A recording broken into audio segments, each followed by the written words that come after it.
श्री कृष्ण कहते हैं, एक स्थिर मन मनुष्य की प्रत्येक समस्याओं का खुद ही वैद्य होता है। मन चंचल है तो वह मनुष्य को इधर उधर की बातों में भटका सकता है, परंतु एक स्थिर मन मनुष्य को सही राह दिखाता है। जिसे न मान पाने की लालसा हो और न अपमान पाने का भय, वही व्यक्ति सर्वोत्तम है। जीवा एक ऐसा शस्त्र है जो बिना प्रहार किए न जाने कितनों को मार देता है। नींद मृत्यु की सैया ही तो है और हर सुबह हम एक नया जन्म लेते हैं। इसलिए जीवन छोटी हो या बड़ी, इसे सार्थक बनाने का प्रयास करनी चाहिए। जीवन है तो समस्याएं रहेंगी। जीवन का दूसरा नाम समस्याएं हैं और इन समस्याओं का हल केवल हमारे पास है। दूसरे तो केवल अपनी राय ही दे सकते हैं। कल क्या हुआ था यह सोचने में समय बर्बाद मत करो। कल क्या होगा यह जानने का प्रयास भी मत करो। आज क्या करना है यह तय करो। वर्तमान को सुखी बनाओ, कल खुद ब खुद बेहतर बन जाएगा। जिंदगी एक बार मिलती है, यह बात बिल्कुल ही गलत है, क्योंकि रोज़ सुबह हमें एक नई जिंदगी मिलती है, परंतु मौत ही है जो जीवन में एक बार मिलती है। जो आप हासिल करना चाहते हो वो मांगने से कभी नहीं मिलेगा, उसके लिए आपको लड़ना पड़ेगा। इस जिंदगी से उस लायक आपको बनना होगा। क्रोध और कुछ नहीं, बल्कि हमारे मन की दबी हुई भावनाएं ही तो हैं। जीवन में हर छोटा छोटा बदलाव एक बड़ी परिवर्तन का कारण बनता है। किसी ने एक साधु से पूछा, क्या अमीर बनना गलत है? साधु ने उत्तर दिया, एक अच्छा इंसान बनने के बाद जीवन में कुछ और बनना गलत नहीं है।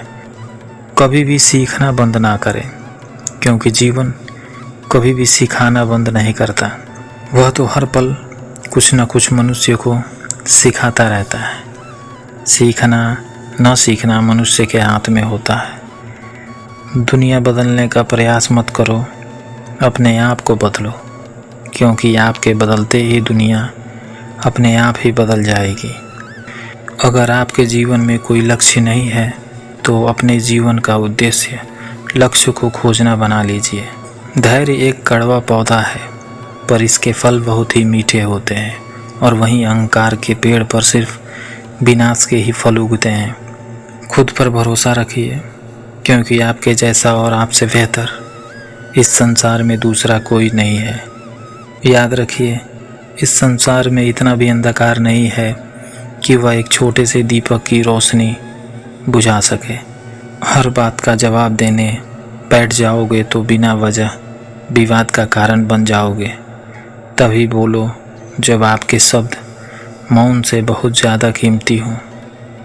इस संसार में कोई किसी को सिखा नहीं सकता। जब खुद में इच्छा जागती है तभी कोई सीख पाता है।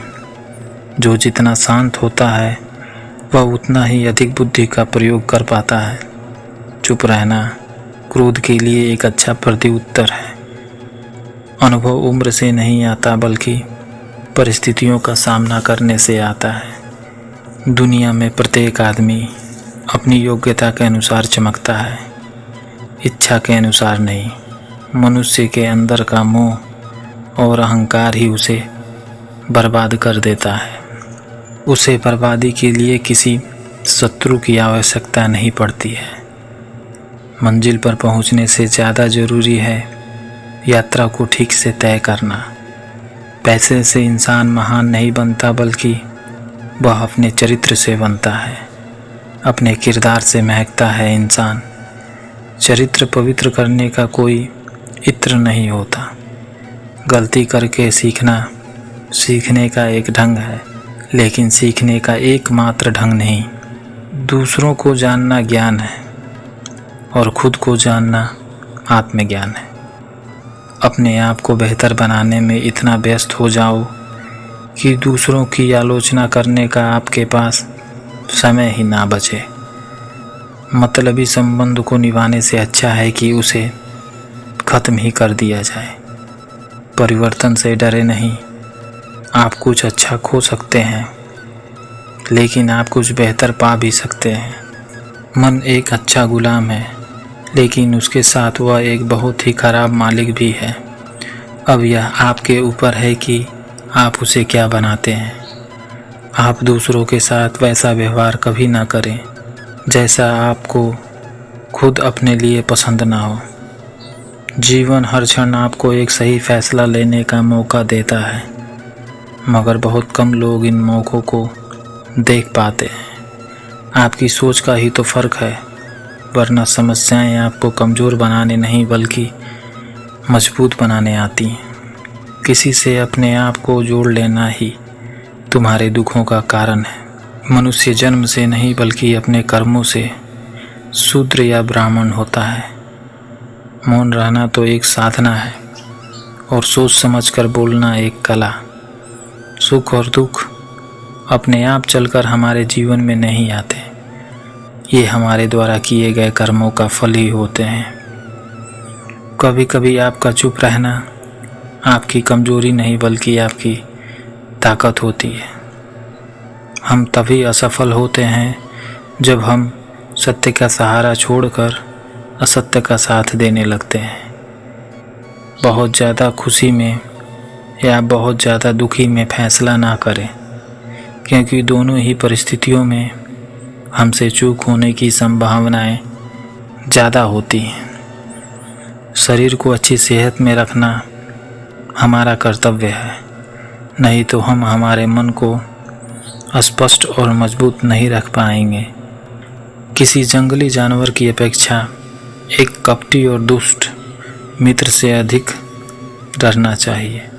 जानवर तो बस आपके शरीर को नुकसान पहुंचा सकता है, पर कपटी मित्र या रिश्तेदार आपकी बुद्धि को नुकसान पहुंचाता है। बात एक समय की है, विद्यालय में सब उसे मंद बुद्धि कहते थे। उसके गुरुजन भी उससे नाराज रहते थे, क्योंकि वह पढ़ने में बहुत ही कमज़ोर था और उसकी बुद्धि का स्तर बहुत ही कम था। कक्षा में उसका प्रदर्शन हमेशा खराब रहता था और बच्चे उसका मजाक उड़ाने से कभी चूकते नहीं थे। पढ़ने जाने तो मानो एक सज़ा के समान हो गया था। वह जैसे ही कक्षा में घुसता, बच्चे उसका मजाक उड़ाने लगते। कोई उसे महामूर्ख तो कोई उसे बैलों का राजा कहता। यहाँ तक कि कुछ अध्यापक भी उसका मजाक उड़ाने से बाज नहीं आते। इन सब से परेशान होकर वह स्कूल जाना ही छोड़ दिया। अब वह दिन भर इधर उधर भटकता और अपना समय बर्बाद करता। एक दिन घूमते घूमते उसे प्यास लगी। वह इधर उधर पानी खोजने लगा। अंत में उसे कुआं दिखाई दिया। वह वहां गया और कुएं से पानी खींचकर अपनी प्यास बुझाई। अब वह काफ़ी थक चुका था, इसलिए पानी पीने के बाद वहीं पर बैठ गया। तभी उसकी नज़र पत्थर पर पड़े उस निशान पर गई जिस पर बार बार कुएं से पानी खींचने की वजह से रस्सी का निशान बन गया था। वह मन ही मन सोचने लगा, जब बार बार पानी खींचने से इतने कठोर पत्थर पर भी रस्सी का निशान पड़ सकता है, तो लगातार मेहनत करने से मुझे विद्या आ सकती है। उसने यह बात मन में ठान ली और फिर से विद्यालय जाना शुरू कर दिया। कुछ दिनों तक लोग उसका मजाक उड़ाते रहे, पर धीरे धीरे उसकी लगन को देखकर अध्यापकों ने भी उसका सहयोग देना शुरू कर दिया। उसने मन लगाकर अथक प्रयास किया और कुछ वर्षों के पश्चात वह विद्यार्थी प्रखंड विद्वान के रूप में विख्यात हुआ। आशा यह है कि हम अपनी किसी भी कमजोरी पर जीत हासिल कर सकते हैं। बस ज़रूरत है कठिन परिश्रम और धैर्य के साथ अपने लक्ष्य के प्रति स्वयं को समर्पित करना।